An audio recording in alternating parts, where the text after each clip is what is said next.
शुभ प्रभात। थाहा संचार नेटवर्कले काठमाडौँमा तयार पारेको नेपाल परिवेशमा नरेन्द्र सापकोटासँगै रोशन पुरीको नमस्कार। नेपाल परिवेश थाहा संचार नेटवर्कमा आबद्ध विभिन्न एफएम स्टेशन सहित रेडियो थाहा संचार हेटौँडाबाट पनि सुन्न सकिन्छ। आज मिति 2072 साल असोज 13 गते बुधबार, नेपाल सम्बत 1135 सेप्टेम्बर 30 तारिक सन् 2015। नेपाल परिवेश शुरू गरौं मुख्य समाचारका शीर्षकबाट। आन्दोलनरत मोर्चासँग औपचारिक छलफल शुरू, मधेसी मोर्चासँग 3 दलका अध्यक्षले वार्ता गर्ने। अख्तियारले कारबाहीको सिफारिस गरेका एमालेका 2 मन्त्री फिर्ता गर्न प्रधानमन्त्रीको दबाव, पौडेल र गेवालीलाई फिर्ता नबोलाए बर्खास्त गर्ने चेतावनी। दशैंमा हवाई र सड़क यातायातको अग्रिम बुकिङ नहुने, तातोपानी र रसुवागढी नाका कम्तीमा 4 दिनभित्र खुल्ने सरकारको भनाई। जर्मनीमा नयाँ आप्रवासी कानून पारित, आप्रवासी र शरणार्थीको प्रभाव घटाउने प्रयास। र 19 वर्ष मुनिको एएफसी छनौट फुटबल खेल्न नेपाली टोली आज इरान जाँदै। रेडियो थाहा संचार 99.4 एफएम र थाहा संचार नेटवर्कका पार्टनर स्टेशनहरूबाट तपाईं सुन्दै हुनुहुन्छ नेपाल परिवेश। समाचार अब विस्तारमा। सरकारले गठन गरेको वार्ता टोली र मधेसी जनअधिकार फोरम लोकतान्त्रिकका अध्यक्ष विजय कुमार गच्छेदार नेतृत्वको संघीय लोकतान्त्रिक मोर्चाबीच आज औपचारिक वार्ता शुरू भएको छ। फोरम नेपाल लोकतान्त्रिकको संसदीय दलको कार्यालय सिंहदरबारमा हिजो बसेको बैठकले वार्ताको वातावरण बनाउने सहमति गरेको हो। सरकारी वार्ता समितिका सदस्य महेश आचार्यले वार्ता सकारात्मक ढंगबाट अघि बढेको बताउनुभयो। हिजोको छलफलमा आन्दोलनकारीका एजेण्डा पहिचान गर्ने काम भएको छ। उहाँले भन्नुभयो, हामीले पनि हाम्रा छलफलका विषय प्रस्तुत गरेका छौं। सरकारी वार्ता समितिले संघीयता, समावेशी, समानुपातिक र जनसंख्याका आधारमा निर्वाचन क्षेत्र निर्धारण गर्ने लगायतका विषयमा छलफल गरेको थियो। मोर्चाले आन्दोलनका क्रममा समातिएकालाई तत्काल छाड्नुपर्ने, आन्दोलनकारीमाथि लगाइएको मुद्दा फिर्ता लिनुपर्ने, घाइतेलाई उपचार गर्नुपर्ने, आन्दोलनमा मृत्यु भएकाका परिवारलाई राहत दिनुपर्ने र मृत्यु भएकालाई शहीद घोषणा गर्नुपर्ने, दंगा क्षेत्र फिर्ता हुनुपर्ने लगायतका शर्त अगाडि सारेको छ। वार्ता आज पनि हुने जनाइएको छ। आजको गोरखापत्र दैनिकमा समाचार छ। प्रमुख 3 दल आन्दोलनरत संयुक्त लोकतान्त्रिक मधेसी मोर्चा र अन्य मधेसी दलका अधिकांश माग पूरा गर्न लचक देखिएका छन्। मधेसी मोर्चाले उठाउँदै आएका जनसंख्याका आधारमा निर्वाचन क्षेत्र निर्धारण, अन्तरिम संविधानकै व्यवस्था अनुसारको समानुपातिक समावेशिताको सुनिश्चितताको माग पूरा गर्न 3 दल सहमत देखिएका हुन्। कांग्रेस, एमाले र एकीकृत माओवादी बीचमा मधेसी मोर्चाका यी 2 माग संविधान संशोधन गरेर पूरा गर्ने विषयमा भित्री सहमति जुटिसकेको छ। त्यसको खुलासा एकीकृत माओवादीका अध्यक्ष पुष्पकमल दाहाल प्रचण्डले मंगलबार पार्टीका मधेसी नेताहरूसँगको छलफलमा गर्नुभएको हो। राज्य पुनर्संरचनामा प्रदेशको सीमाङ्कन मिलाउने विषयमा पनि 3 दलबीच सकारात्मक छलफल चलेको प्रचण्डले जनाउनु भएको छ। नवलपरासीदेखि बर्दियासम्म वा कैलालीसम्मका जिल्लालाई एक प्रदेश बनाई थारूहरूको पनि क्लस्टर मिलाउने गरी छलफल चलेको प्रचण्डले बताउनु भएको हो। यसैबीच नेकपा एमाले संविधान विरूद्ध फैलाइएको भ्रम चिर्दै उपलब्धि, अधिकारको सुनिश्चितता र संवैधानिक विशेषताका पक्षमा तराई केन्द्रित राष्ट्रव्यापी अभियान थाल्न पार्टी पंक्तिलाई निर्देशन दिएको छ। हिजो आयोजित राष्ट्रिय कार्यकर्ता भेला मार्फत एमाले अध्यक्ष केपी शर्मा ओली सहित नेतृत्व पंक्तिले अधिकार सुनिश्चितताका हिसाबले प्रगतिशील, जनमैत्री र लोकतान्त्रिक प्रक्रियाका हिसाबले उत्कृष्ट रहेको संविधानका पक्षमा माहौल सृजना गरी तराई मधेसमा फैलिएको भ्रम चिर्न निर्देशन दिनुभएको हो। देशभरबाट सहभागी करिब 1000 नेता कार्यकर्तालाई संविधानको उपलब्धि र आगामी कार्यभारबारे प्रशिक्षित गर्दै एमाले अभियान सञ्चालनका लागि हाते पुस्तक र थप प्रशिक्षणमूलक सामग्री सहित अभियानमा पठाएको छ। भेलालाई सम्बोधन गर्दै अध्यक्ष ओलीले छिमेकी राष्ट्र भारतलाई अघोषित नाकाबन्दी तत्काल अन्त्य गरेर नेपाली जनताको चाहनालाई सम्मान गर्न र विशाल लोकतान्त्रिक देशको हैसियत अनुसार व्यवहार प्रदर्शन गर्न आग्रह गरेको आजको राजधानी दैनिकमा समाचार छ। मधेसी मोर्चासँग मंगलबारको अनौपचारिक वार्तामा खासै प्रगति हुन नसकेपछि प्रधानमन्त्री सहित एमाले र एकीकृत माओवादीका अध्यक्षले कुराकानी गर्न खोजेको सन्देश सरकारी वार्ता समितिले दिएको छ। मधेसी मोर्चाका तर्फबाट तमलोपा अध्यक्ष महन्त ठाकुरले आफ्ना 5 शर्तमाथि सरकारी प्रक्रिया मागे पनि 3 दलले ठोस जवाब दिन सकेनन्। बरु त्यसबारे प्रधानमन्त्री सुशील कोइराला सहित एमाले अध्यक्ष केपी ओली र एकीकृत माओवादीका अध्यक्ष पुष्पकमल दाहाल प्रचण्डले ठाकुरलाई भेटेर कुराकानी गर्न चाहेको सन्देश वन मन्त्री महेश आचार्यले दिनुभएको छ। मधेसी मोर्चाले राखेको 5 शर्त मध्ये दंगाग्रस्त क्षेत्रबाट सेना फिर्ता सोमबार नै पूरा भएको छ। मधेसी मोर्चासँग 3 दलका अध्यक्षले वार्ता गर्ने, अनौपचारिक वार्ता सकारात्मक मोडमा पुगेको छ। बिहिबार भित्र ठोस निर्णय हुन्छ। आजको कान्तिपुर दैनिकमा समाचार छ। मधेसी मुद्दालाई सम्बोधन नगरिएको भन्दै एकीकृत माओवादी र संसद सदस्यता परित्याग गरेका पूर्व प्रधानमन्त्री डाक्टर बाबुराम भट्टराईले मधेसमै अपमानित हुनु परेको छ। हिजो जनकपुरमा आयोजित आमसभालाई सम्बोधन गर्न जानुभएका भट्टराई बोल्न थालेको 10 मिनटभित्रै उहाँ विरूद्ध नाराबाजी हुन थाल्यो र वातावरण प्रतिकूल बनेपछि भट्टराईलाई सुरक्षाकर्मीले विमानस्थल पुर्याएका थिए।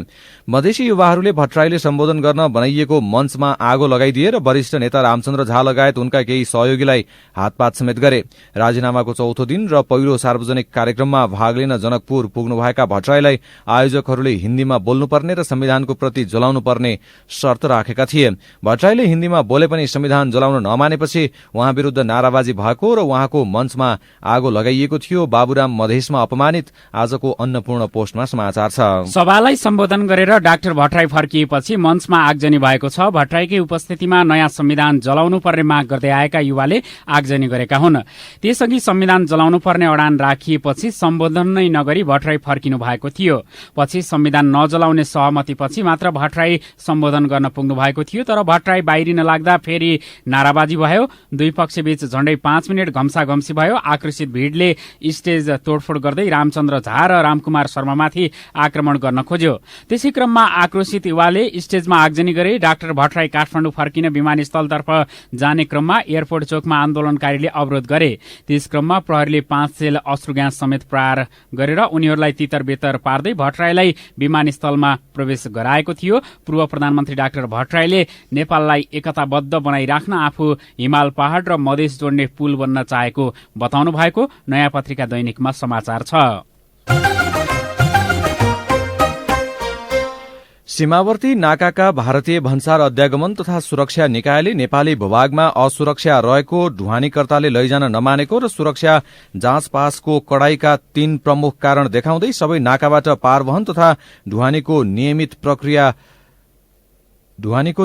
प्रक्रिया एकैसाथ रोकेको पाइएको छ। केन्द्र सरकारले नाकाबन्दी गरिएको छैन भनेर जवाफ दिँदै आए पनि सबै नाकामा समान कारण देखाउँदै एकसाथ आयात निर्यात रोकिएको छ। त्यसैगरी तेस्रो देशबाट आयातित सामान र भारतबाट जाने पेट्रोलियम पदार्थ नेपाल निर्यातमा पूरै नाकाबन्दी गरिएको तथ्य समेत पुष्टि भएको छ। नेपालमा संविधान जारी भए लगत्तै भारतीय विदेश मन्त्रालयले विभिन्न चरणमा विज्ञप्ति जारी गर्दै भारतीय सीमा नजिकका नेपाली भूभागमा भएका हिंसात्मक घटनामा चासो देखाउन थालेको थियो। यसैबीच व्यवस्थापिका संसदको सुशासन समितिले चीनतर्फको व्यापार नाका तत्काल सुचारू गर्न सरकारलाई हिजो निर्देशन दिएको छ। भारतीय नाकाहरूमा भइरहेको अघोषित नाकाबन्दीले आपूर्ति समस्या परिरहेका बेला समितिले उत्तरी नाका सुचारू गरी सहज बनाउन निर्देशन दिएको हो। आजको कान्तिपुर दैनिकमा समाचार छ। सरकारले तातोपानी र रसुवागढ़ी नाका कम्तीमा 4 दिनभित्र खुल्ने जनाएको छ। पूर्ण क्षमताका साथ काम भइरहेको भन्दै सरकारले ढिलोमा 4 दिनभित्र दुवै नाका खुल्ने बताएको हो। तातोपानी नाकामा चीनसँग बाटो जोडिन 100 मिटर मात्रै बाँकी रहेको र रसुवागढ़ी नाका जोड्ने बाटोको सुधार गर्ने काम भइरहेको सड़क विभागका महानिर्देशक माधव कार्कीले जानकारी दिनुभयो। सड़क डिभिजन कार्यालय चरीकोटका प्रमुख रामहरि पोखरेलले साना गाड़ी तातोपानी नाकासम्म पुगिसकेको बताउँदै ठूला गाड़ी पनि अब 4 दिनभित्र सञ्चालनमा ल्याउन सकिने जानकारी दिनुभयो। अनि हाम्रो चाहिँ लास्ट लिपिङ भन्ने चाहिँ लास्ट दिन हो। त्यो लास्ट दिनमा हाम्रो चाहिँ अब इक्विपमेन्टहरू पुगिसकेको छ। 2-3 दिनमै हामी त्यो क्लियर गर्ने उसमा हाम्रो जनशक्तिहरू लागिरहेछ। हाम्रो 3 दिनभित्र गर्ने लक्ष्यका साथ हाम्रो काम अगाडि बढाएको छ। अहिले चाहिँ हाम्रो वान वे रूपमा खोलिएको छ। सानो सवारी साधनहरू चाहिँ पुग्छन्, अहिले पुगिसकेको छन्। ठुलो सवारी साधनको लागि चाहिँ अब 2 वे चाहिँ खोलिसकेको छैन। 2 वे चाहिँ अब हामी उतालाई क्लियर गर्दै आउँछौँ। अर्को अब ठुलो गाडीहरू चल्न चाहिँ अझै 3-4 दिन कुर्नुपर्ने हो। नेपाल परिवेशमा थप समाचार बाँकी नै छन्, सुन्दै गर्नुहोला। रेडियो थाहा संचार 99.4 FM र थाहा संचार नेटवर्कका पार्टनर स्टेशनहरूबाट तपाईं सुन्दै हुनुहुन्छ नेपाल परिवेश। हामी थाहा संचार नेटवर्कबाट बोलिरहेका छौं। नेपाल परिवेश अनलाइनमा थाहासंचार.com-बाट पनि संसारभर सुन्न सकिन्छ। अब बाँकी समाचार। असोज 3 गते संविधान जारी भएपछि तराईमा बढेको आन्दोलन र नेपाल भारत बीच बढेको चिसोपनालाई धेरै लम्बिन दिन नहुने र यसलाई जति सक्दो छिटो समाधान गर्नुपर्ने धारणा दुवै देशका राजदूतले राखेका छन्। नेपाल भारत मैत्री समाजले हिजो काठमाडौँमा गरेको कार्यक्रममा दुवै देशका राजदूतले यो समस्याको समाधान गर्न राजनीतिक तहबाट नै प्रयास गर्नुपर्ने धारणा व्यक्त गर्नुभयो। कार्यक्रममा भारतका लागि नेपाली राजदूत दीपकुमार उपाध्यायले नेपाल भूपरिवेष्टित भन्दा पनि भारत परिवेष्टित मुलुक भएको र सदियौंदेखिको सम्बन्ध रहँदै आएको भए पनि भारतसँगको नेपालको नीति कस्तो रहने भन्ने संरचना अझै बन्न नसकेको बताउनुभयो। उहाँले नेपालको भारतसँगको कूटनीतिक सम्बन्ध संस्थागत भन्दा पनि सधैँ व्यक्तिगत रहँदै आएको टिप्पणी पनि गर्नुभयो। कार्यक्रममा भारतका प्रधानमन्त्री नरेन्द्र मोदीले नेपालको 2 पटक भ्रमणका क्रममा नेपाली जनमानसमा बदाउनु भएको उच्च छवि र उहाँले देखाउनु भएको सदाशयतालाई आगामी दिनमा पनि नेपालप्रति उहाँले नकारात्मक भावना राख्नुहोला भन्न सोच्न नसकिने उपाध्यायको भनाइ थियो। कार्यक्रममा नेपालका लागि भारतीय राजदूत रञ्जित रेले नेपाल र भारतबीचको आपसी सम्बन्ध कहिलेकाहीँ उतार चढ़ाव आउने गरेको र हरेक उतार चढ़ावपछि सम्बन्ध अझै कसिलो हुने गरेको बताउनुभयो। यसैबीच अत्यावश्यक एलपी ग्यास र पेट्रोलियम पदार्थ रोकेर तत्काल सड्ने र कुहिने तरकारी, फलफूल, माछा लगायतका सामान मात्रै नेपालतर्फ पठाउने भारतीय रणनीति विफल पार्न नेपाली भन्सारले कठोर रणनीति अपनाउन थालेको छ। सरकारको निर्देशनमा हिजोबाट भारतले पठाएका तरकारी, फलफूल जस्ता तत्काल सड्ने वस्तु भन्सारमै रोकिएका छन्। आफ्ना व्यापारीलाई फाइदा पुग्ने गरी तरकारी, फलफूल जस्ता तत्काल कुहिने वस्तु बोकेका कन्टेनर मात्रै भारतले नेपाल पठाउँदै आएको छ। भारतले अति आवश्यकीय वस्तु, पेट्रोलियम पदार्थ र खाना पकाउने ग्यास आयातमा विभिन्न बहानाले बन्देज लगाएकाले अन्य सामानको पनि भन्सार क्लियरेन्स नगर्न भन्सार नाकाका अधिकारीलाई निर्देशन दिइएको छ। अर्थ मन्त्रालयका एक उच्च अधिकारीले भनेका छन् भारतले नाकाबन्दी नगरेको देखाउन तत्काल आवश्यक नभएका कुहिने र सड्ने वस्तु मात्रै पठाउने नियत राखेकाले यस्तो निर्देशन दिइएको हो। आजको गोर्खापत्र दैनिक र नागरिक दैनिकमा समाचार छ। विगत केही साता निरन्तर जारी बन्द हडताल र भारतले अघोषित रूपमा गरेको नाकाबन्दीले आम नेपालीको जनजीवन कष्टकर बन्दै गइरहेको छ। ग्यास, तेल लगायत अत्यावश्यकीय दैनिक उपभोग्य वस्तुको समेत अभाव हुन थालेपछि आम मानिस प्रभावित भएका हुन्। बन्द हडताल र नाकाबन्दीको प्रभावका कारण अहिले काठमाडौँ उपत्यका लगायत मुलुकका अधिकांश भागमा असर परेको छ। अप्ठ्यारो अवस्थाको फाइदा उठाउँदै कालो बजारिया समेत सक्रिय बन्न थालेपछि त्यसले झनै नकारात्मक प्रभाव बजारमा देखिएको छ। यसैबीच मधेसी मोर्चाका कार्यकर्ताले हिजो नेपाल भारत सीमा नाकाको बेलैयामा प्रहरीमाथि भारतीय भूमिबाट ढुङ्गा प्रहार गरेका छन्। दिउँसो सीमा नाका 10 गजामा धरना बस्न पुगेका मोर्चाका कार्यकर्ताले 81 प्रहरीमाथि आक्रमण गरेको इलाका प्रहरी कार्यालय बेलैया रूपन्देहीले जनाएको छ। त्यस्तै पूर्वी सीमावर्ती नाकामा भारतले थप कडाई गरेको छ। अघोषित नाकाबन्दी गरेर आयात निर्यात ठप्प पारेको भारतीय पक्षले स्थानीयको आवाज जावत समेत कडाई गरेको छ। आजको नयाँ पत्रिका दैनिक र राजधानी दैनिकमा समाचार छ। अख्तियारले कार्यवाही सिफारिश गरेका एमालेका 2 मन्त्री फिर्ता बोलाउन प्रधानमन्त्री सुशील कोइरालाले हिजो साँझ केपी शर्मा ओलीसँग आग्रह गर्नुभएको छ। शुक्रबार शुरू हुने संसद अधिवेशनमा राजीनामा दिने घोषणा गरेका प्रधानमन्त्री कोइरालाले 2 दिन अघि ओलीलाई टेलिफोन गरी अख्तियारले कार्यवाही सिफारिश गरेका खेलकुद मन्त्री पुरूषोत्तम पौडेल र ऊर्जा मन्त्री राधा गेवालीलाई फिर्ता बोलाउन आग्रह गर्नुभएको हो। अख्तियारले भ्रष्टाचारको आरोपमा एमालेका 2 मन्त्रीलाई पदीय कार्यवाहीको सिफारिश गरेकाले मन्त्री फिर्ता गर्न प्रधानमन्त्रीले एमाले अध्यक्षलाई आग्रह गर्नुभएको छ। खेलकुद मन्त्री पौडेल र ऊर्जा मन्त्री गेवालीले पदीय दुरूपयोग गरी भ्रष्टाचार गरेको ठहर गर्दै 1 महिना अघि अख्तियार दुरूपयोग अनुसन्धान आयोगले कार्यवाही गर्न प्रधानमन्त्री तथा मन्त्री परिषद कार्यालयलाई पत्र काटेको थियो। प्रधानमन्त्री निकट स्रोतका अनुसार ओलीले आज साँझसम्म ती 2 मन्त्री फिर्ता नगरे प्रधानमन्त्रीले आफूले उनीहरूलाई बर्खास्त गर्ने जानकारी पनि गराउनु भएको छ। ओलीले भने पार्टीभित्र छलफल गरेर मात्रै जानकारी गराउने बताएको आजको अन्नपूर्ण पोस्टमा समाचार छ।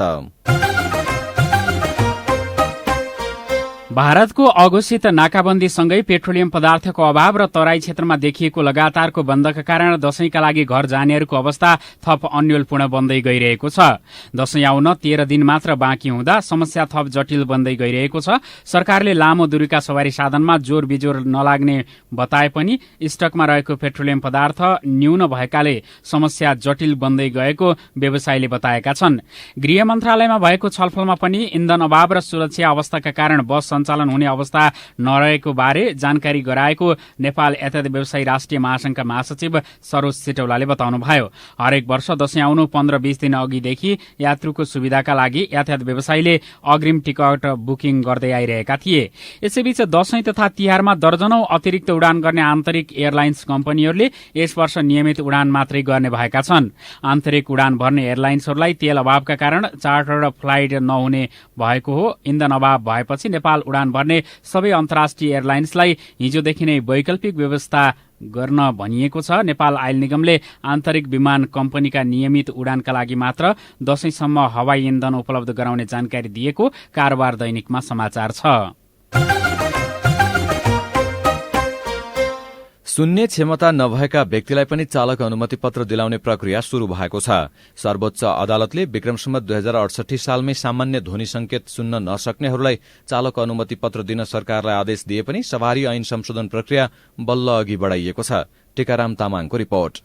सवारी तथा यातायात व्यवस्था ऐन 2049 मा रहेको प्रतिबन्धात्मक व्यवस्था संशोधन गर्न सरकारले विधेयक तयार पारिसकेको छ। सामान्य ध्वनि संकेत सुन्न नसक्नेहरूलाई सवारी चालक अनुमति पत्र दिने बारे भौतिक पूर्वाधार तथा यातायात मन्त्रालयले तयार पारेको ऐन संशोधनको विधेयक संसदमा दर्ता भइसकेको छ। विधेयक शाखाका अधिकृत उद्वीर नेपाली सर्वोच्च अदालतले गरेको फैसलालाई चाहिँ कार्यान्वयन गर्नको लागि चाहिँ अहिले एक्जिस्टिङ कानूनमा चाहिँ एउटा व्यवस्था चाहिँ नियममा के बमोजिम चाहिँ श्रवण भएको व्यक्तिलाई अनि सवारी अनुमति पत्र दिने भन्ने हिसाबले चाहिँ संशोधन चाहिँ आएको। अहिले व्यवस्थापिका संसदमा चाहिँ दर्ता भएको झण्डै 1 महिना भयो होइन।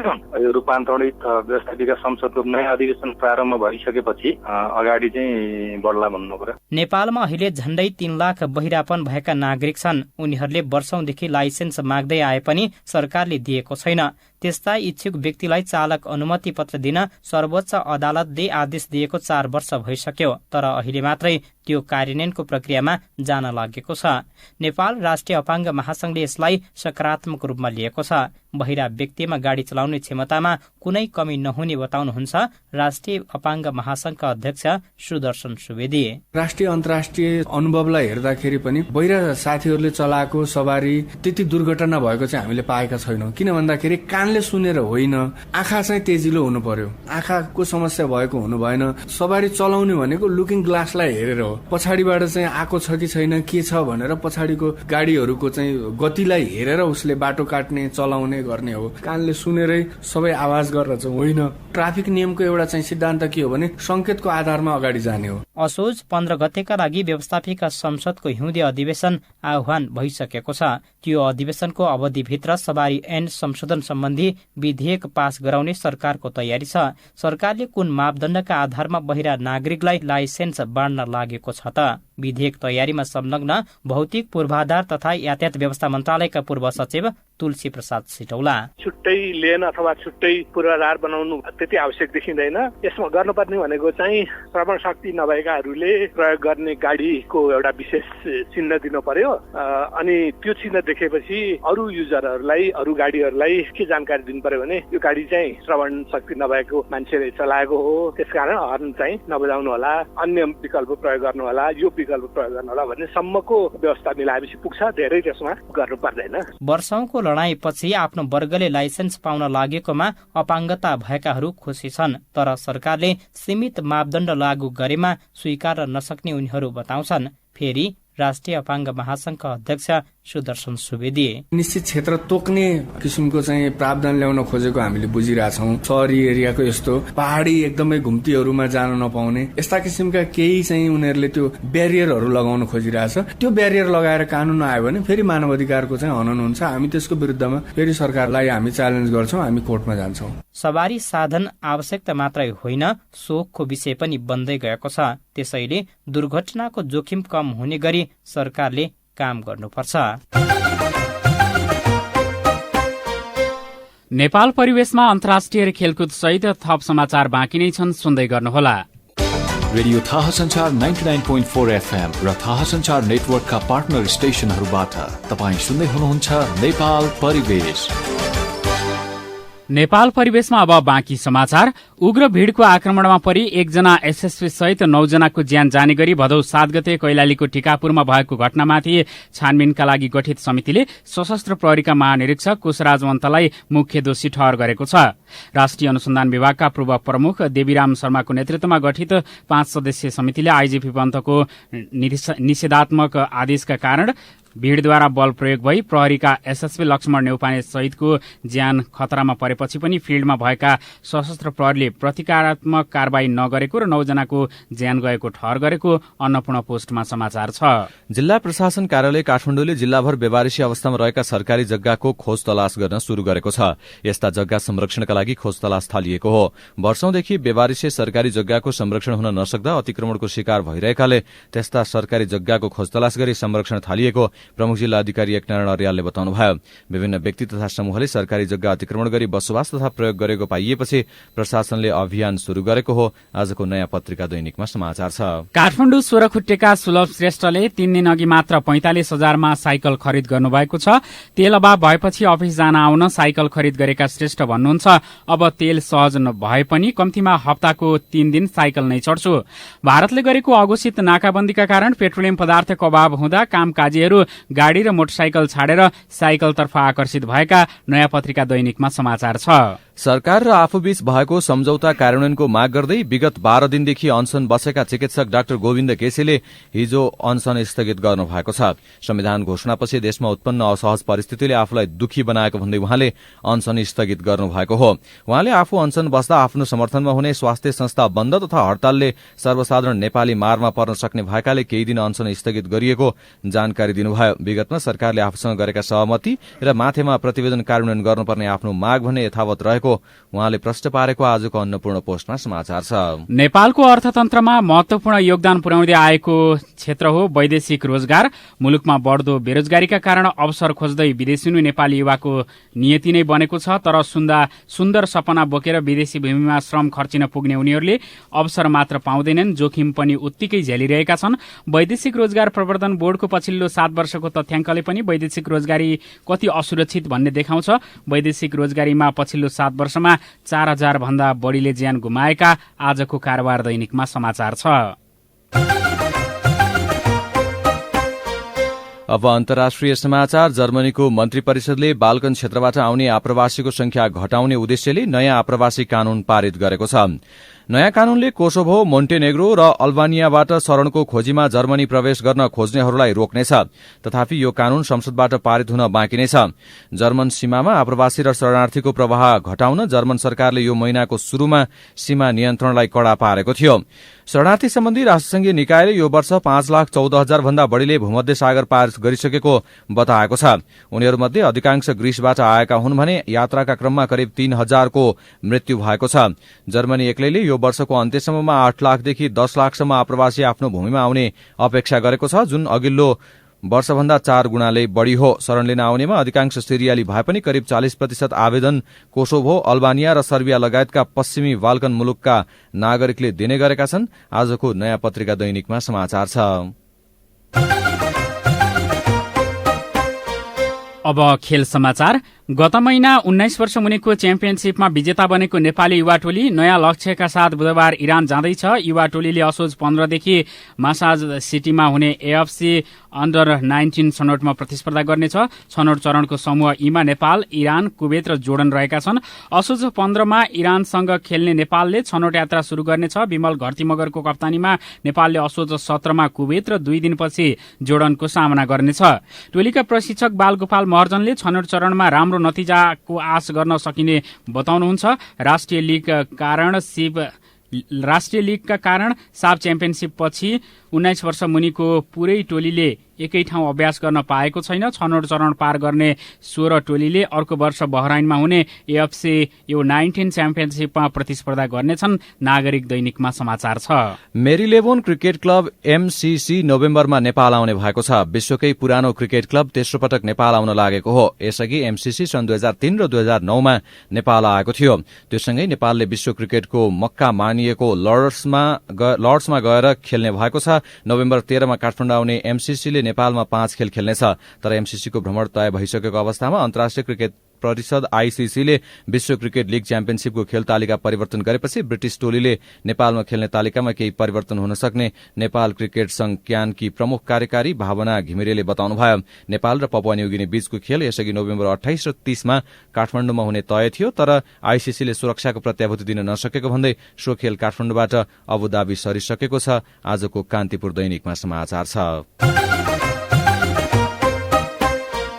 हामी नेपाल परिवेशको अन्त्यमा आइपुगेका छौं। जाँदा जाँदै मुख्य समाचारका शीर्षक फेरि एकपटक। आन्दोलनरत मोर्चासँग औपचारिक छलफल सुरु, मधेसी मोर्चासँग 3 दलका अध्यक्षले वार्ता गर्ने। अख्तियारले कारबाहीको सिफारिस गरेका एमालेका 2 मन्त्री फिर्ता गर्न प्रधानमन्त्रीको दबाव, पौडेल र गेवालीलाई फिर्ता नबोलाइए बर्खास्त गर्ने चेतावनी। दशैंमा हवाई र सड़क यातायातको अग्रिम बुकिङ नहुने, तातोपानी र रसुवागढी नाका कम्तीमा 4 दिनभित्र खुल्ने सरकारको भनाई। जर्मनीमा नयाँ आप्रवासी कानून पारित, आप्रवासी र शरणार्थीको प्रभाव घटाउने प्रयास। र 19 वर्ष मुनिको एएफसी छनौट फुटबल खेल्न नेपाली टोली आज इरान जाँदै। थाहा सञ्चार नेटवर्कले काठमाडौँमा तयार पारेको नेपाल परिवेश सकियो। प्रविधिमा साथ दिने साथी भोला तिमिल सिन्हालाई धन्यवाद। नरेन्द्र र रोशन बिदा हुन्छौं। नमस्कार।